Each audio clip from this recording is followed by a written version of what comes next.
مساجد سے مدارس سے ان کو قائم کرنے سے واقعی لگاؤ ہوتا تو میں صاف کہتا ہوں کہ آج اوقاف خطرے میں نہ جائے۔ وہ تو صاف بات ہے کہ جس گھر کو اس کا گھر والا خالی چھوڑ دے گا اس گھر میں کوئی نہ کوئی قبضہ ضرور کرے گا۔ سیدھی بات ہے آپ سے، مجھے تو کوئی کہنے میں کوئی حجاب نہیں ہوتا۔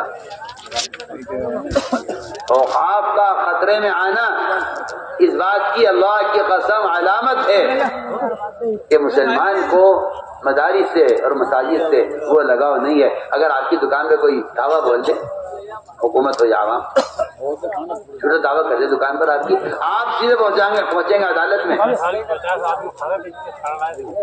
آپ سیدھے جائیں گے عدالت میں۔ میری دکان لاکھ روپے کی دکان ہے، اس کے لیے 5 لاکھ روپے خرچ کر دے گا کہ نہیں، میں اپنی دکان چھڑواؤں گا۔ اگر مسلمان کو محبت ہوتی مساجد سے، مکاتب سے اور ان سے متعلق اوقاف سے، کیا مجالس؟ وہ تو مسلمان نے پہلے مسجد کو چھوڑا ہے۔ میں تو صاحب سے بات کرتا ہوں، کھل کر آپ سے، بادشاہوں نے مسجدیں بنائی شان و شوکت کے لیے، آج دیکھ لیجیے آثار تجمہ کی مسجدیں سب بند پڑی ہیں۔ اکا دکا شاید کوئی مسجد آپ کو مل جائے۔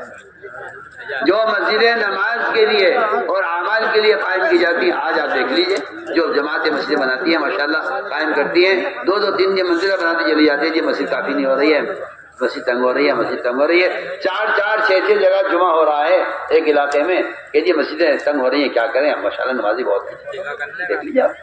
آپ سے کھل کر کہتا ہوں، آج بھی ابھی آپ نے حدیث سنی ہوگی کہ اگر کوئی شخص مسجد بناتا ہے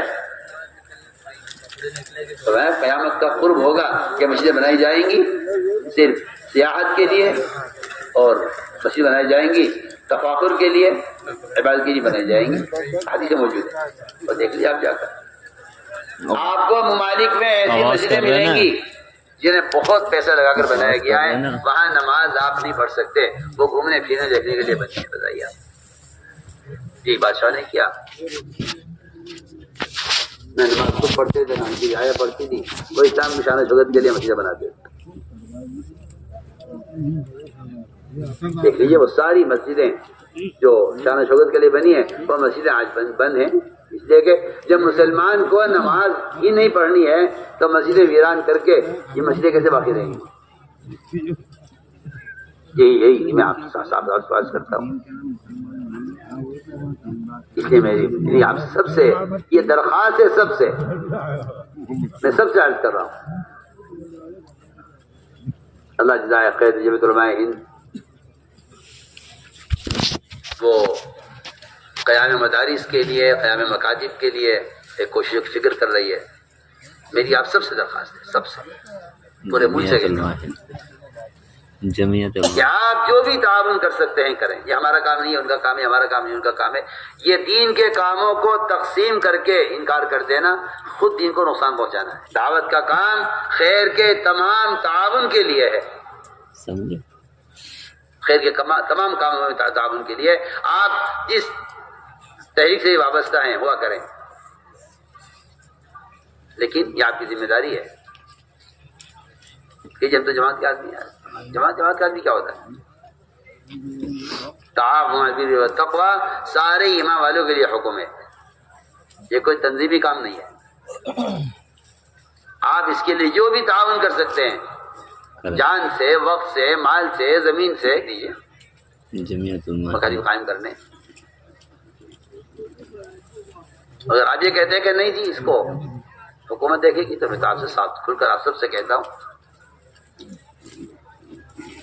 کہ جو کام مسلمان کے کرنے کا ہے اپنے فرائض کی حفاظت کے لیے، کیا اس کام کو کافر کرے گا آپ کی اسلام کی حفاظت کے لیے؟ سوچ تو صحیح آپ کی الٹی سوچ اور آپ کا غلط خیال کہاں تک پہنچ گیا ہے؟ مدرسہ کون دیکھا ہے؟ مسلمان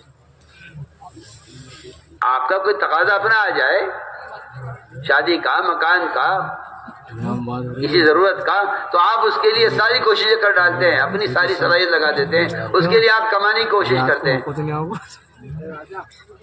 وہ جب مسئلہ آتا ہے تعلیم کا تو آپ کہتے ہیں کہ اسے کوئی اور کر لے۔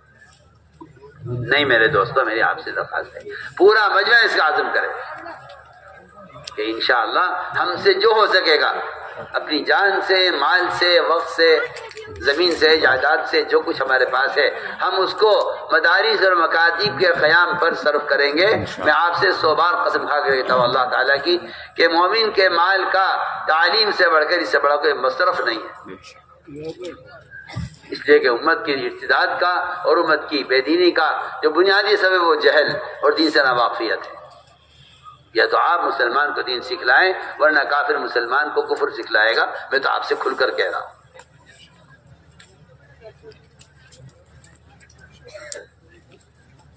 اس لیے کسی کام سے کہ تعاون سے ہاتھ روک لینا یہ کہہ کر یہ ہماری تحریک نہیں ہے، آپ کی تحریک ہے، کوئی تحریک نہیں ہے،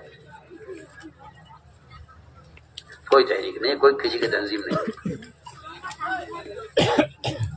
خیر کے کاموں میں آگے بڑھ کے حصہ لینا چاہیے۔ اس طرح میں نے عرض کیا کہ علم یہ ایک بنیادی فریضہ ہے ہر مرد عورت کے ذمہ، جو علم اور ذکر کا خلاصہ ہے۔